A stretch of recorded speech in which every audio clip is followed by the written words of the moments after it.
Again, those tables are 4, 5, and 6. You may proceed to the buffet.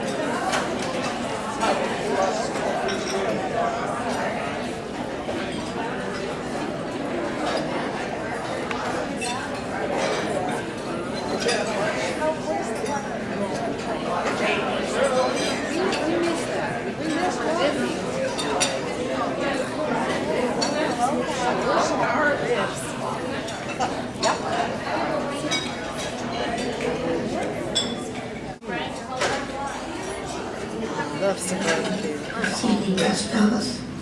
We love to have you here. We love to have you on WebWhispers. I'm going to cover a little bit about WebWhispers later.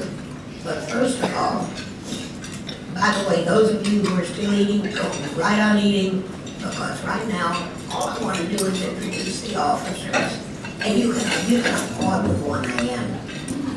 I do want to say first that this is another marvelous dinner planned by Libby Fitzgerald. He is our Vice President of Finance and Administration.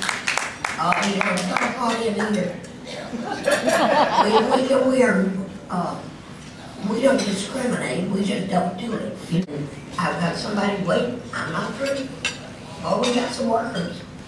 Feel like inside of it calls them back, they're here with us. This is going to be, the list is going to be read by Libby Fitzgerald. And Bob Host will ring the memorial bell. Just have a...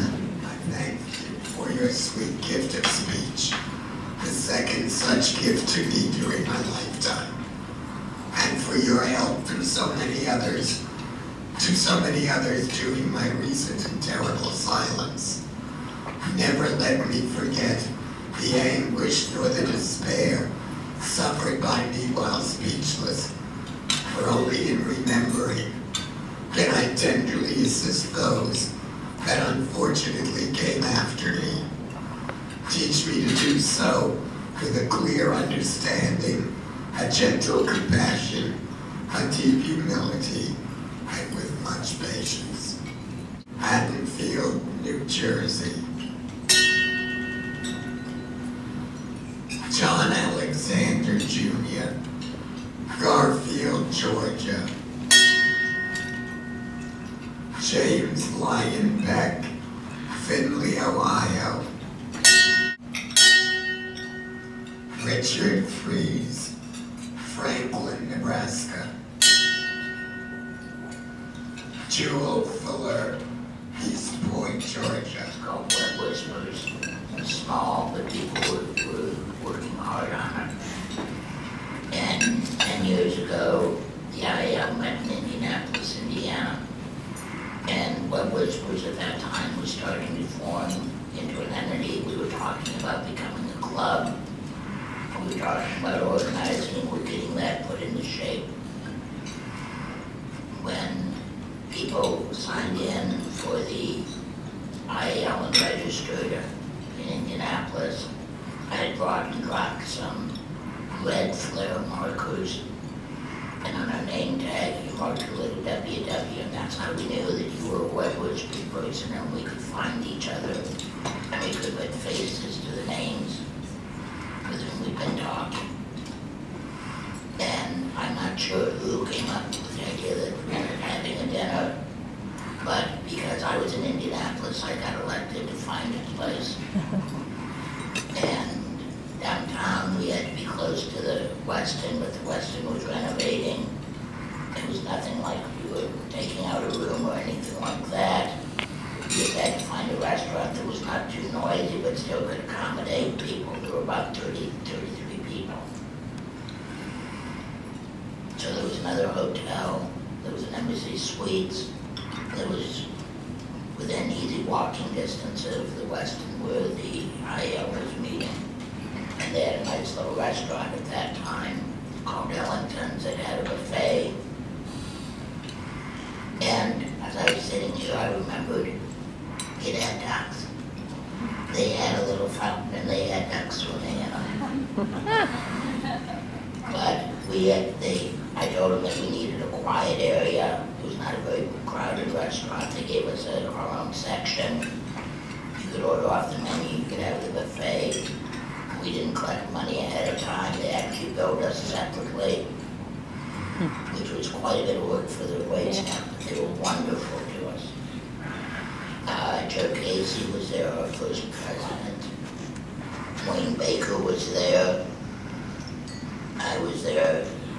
Elizabeth was there. I'm not sure who else was at that initial. If you were there, you might remember what this was. Joel Hoffman's not here, but ask Wayne Baker after the meeting what this is. It's a little invention he and Joel made. Dutch was not with us that night, not in person, but his spirit was with us. And tonight, once again, Dutch is not with us in person, but his spirit is here. And I'm sure that he's looking over us. And that night at the end of the dinner, we raised a glass to us.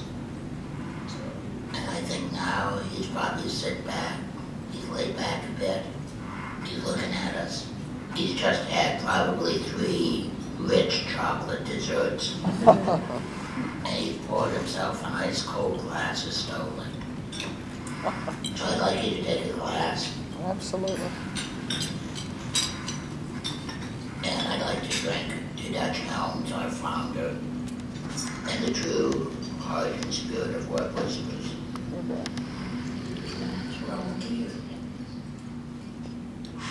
Michael Rosencrantz had his surgery in January 1999.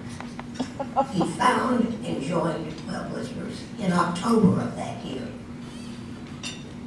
He has quietly volunteered or accepted work on various assignments through these years. His answers on the list were filled with humor, and he has always had a way of making sense out of nonsense and smoothing out some rough roads. He wrote on the list, "I don't have a handicap. I just have a hole of distinction." And to clarify the statement, let him say something. I also got a letter from his daughter that couldn't be here. I'm not going to read you the whole thing. It's really charming, though I love it. And Mike did not know about this. She says Dad has always lived by the motto that an adventure is an inconvenience rightly considered. He decided to embrace the newest adventure when he had his laryngectomy and set about characterizing every hiccup along the way. From dying AL batteries and mucus plugs to the stupidity of nurses who attempted to give him oxygen through his mouth or nose.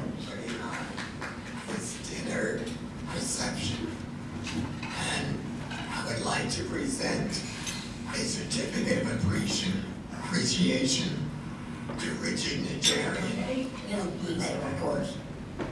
And he said, "Well, I think I'm ready to do something on WebWhispers." And I said, "Okay."